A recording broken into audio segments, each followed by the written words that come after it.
Maka dari itu kita lihatlah terjemahan lama itu ada Isa, ada Yahya dan segala macamnya. Kemudian terbitlah yang namanya EYD, ejaan yang disempurnakan tahun 1972. Tahun 1972 itulah yang kita pakai sampai pertengahan tahun 1990-an segini ya. Maka muncul lagi terjemahan baru. Kenapa itu terus-menerus ada? Karena bahasa Indonesia belumlah memenuhi seluruh unsur-unsur yang ada di dalam bahasa dunia itu. Kemudian LAI di Indonesia ada dua ya, KWI dan LAI. Lembaga Biblika Indonesia, Lembaga Alkitab Indonesia. KWI Konferensi Wali Gereja Indonesia. Nama penerbitannya apa ya? Lupa aku. Mulailah mereka menerjemahkan menjadi sekarang bahasa terjemahan baru namanya. Dan yang terbaru lagi ada lagi terjemahan terbaru. Saya hanya menggunakan itu kawan, tidak lebih dan tidak kurang. Saya tidak menggunakan bahasa-bahasa yang dulu itu bahasa Ibrani, bahasa Yunani. Karena saya adalah Kristen Indonesia. Apakah Kristen Indonesia sama dengan Kristen-Kristen lain? Sama. Kristen Indonesia itu adalah sebuah agama. Agama bagi orang Indonesia. Kristen di luar negeri beda-beda lagi. Ya, makanya saya katakan bahwa saya adalah Kristen Indonesia menggunakan Alkitab yang saya pegang sekarang berbahasa Indonesia. Ya. Suka tidak suka apapun isinya, ya itulah yang terjadi. Itulah yang saya imani. Tidak mungkin saya beriman kepada kitab-kitab lain. Sekalipun itu dalam bahasa Ibrani, bahasa Yunani, saya tidak beriman kepada itu lagi sekalipun asalnya dari sana kawan. Saya lebih beriman kepada yang saya pegang sekarang. Kenapa demikian? Karena itulah yang saya baca dan saya pelajari dan saya jelaskan kepada orang banyak. Ya, jadi kalau kalian berbicara tentang transmisi Alkitab, yang saya ketahui seperti itu, ya, bahwa Alkitab ini ditulis. Maka kalau kita lihat di Ulangan itu ada disuruh Kejadian Keluaran. Keluaran memang ada disuruh si Musa untuk menuliskan kitab suci. Terdapat di dalam Bible itu. Jadi kalau dibilang siapa yang menulis? Musa. Musa itu menulis dan ditaruh kitabnya di dalam tabut perjanjian di Ulangan 33, 34. Setelah selesai Musa menuliskan itu semua, ditaruhlah masuk dalam tabut perjanjian. Tabut perjanjian ini dibawa Yosua ke tanah Kanaan. Sekarang tabut itu di mana? Ini yang menjadi pertanyaan orang terus-menerus. Ya, tabut itu dibawa kemana? Saya pun tidak tahu di mana tabut itu. Karena saya belum pernah ke Yahudi. Tapi kalau di dalam Al-Quran dikatakan tabut itu sudah terbang ke langit. Nggak tahu kemana, ya kan? Tapi saya belum menyeberang ke sana ya. Nanti Nandar juga gitu. Jelaskan transmisi Al-Quran sampai pengantar ini. Jangan lari-lari ke Bible. Setelah itu, ada lagi perintah penulisan di Tawarik.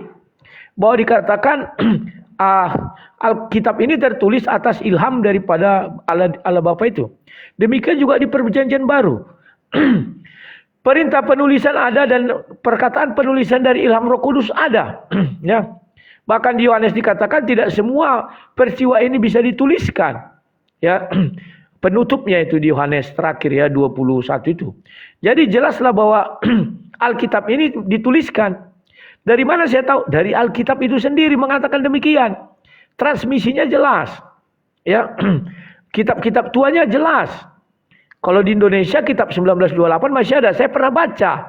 Memang Yahya dibuat di situ, juga dibuat di situ adalah Isa dan bahasa-bahasa lain ya. Zabur, Mazmur itu Zabur. Pernah saya baca kitab itu. Jadi itu tidak saya sangkal, memang pernah ada. Habis. Ya, terima kasih Nandar. Aduh, kalah teh. Assalamualaikum warahmatullahi wabarakatuh. Allah Ta'ala fi kitabihil karim a'udzu billahi minasyaitonir rajim huwallazi arsala rasulahu bil huda wa dinil haqqi liyudhhirahu 'ala dini kullih walau karihal musyrikun. Dialah Allah yang telah mengutus Nabi Muhammad dengan membawa petunjuk, bukan membawa pedang. Matius 10:34 Yesus membawa pedang. Wa dinil haqqi, dan dengan membawa agama yang benar, bukan agama hasil ucapan si Paulus dalam Kisah Para Rasul 11:26. Liyudhhirahu 'ala dini kulli walau karihal musyrikun. Agama kebenaran Islam ini akan dimenangkan atas seluruh agama karena kebenarannya. Tidak ada debater Kristen yang bisa dan mampu mengalahkan debater Muslim. terutama Bang Juma, Evangelis Jonathan Nandar, dan rekan-rekan yang lain, bukan karena kami hebat, tapi karena kebenaran Islam. Rupanya si Rudi di awal saja sudah nggak nyambung. Kita itu bukan transmisi terjemahan. Yang kita bahas ini transmisi kitab suci. Bukan transmisi terjemahan. Teman-teman, Al-Quran ini terjaga oleh Allah sebagaimana di dalam Quran surat Al-Hijr ayat ke-9. A'udzubillahi minasyaitonirrajim. Inna nahnu nazzalna dzikra wa inna lahu lahafizun. Allah lah yang menurunkan Al-Quran, maka Allah pula yang menjaganya. Dan terjaganya Al-Quran bukan dengan terjemahan sebagaimana kitab suci orang-orang kafir, tetapi terjaganya Al-Quran dengan human software, yaitu dengan hafalan. Miliaran orang hafal Quran. Dan transmisiatornya sangat jelas. Rasulullah SAW adalah orang yang menjadi validator dan transmisiator.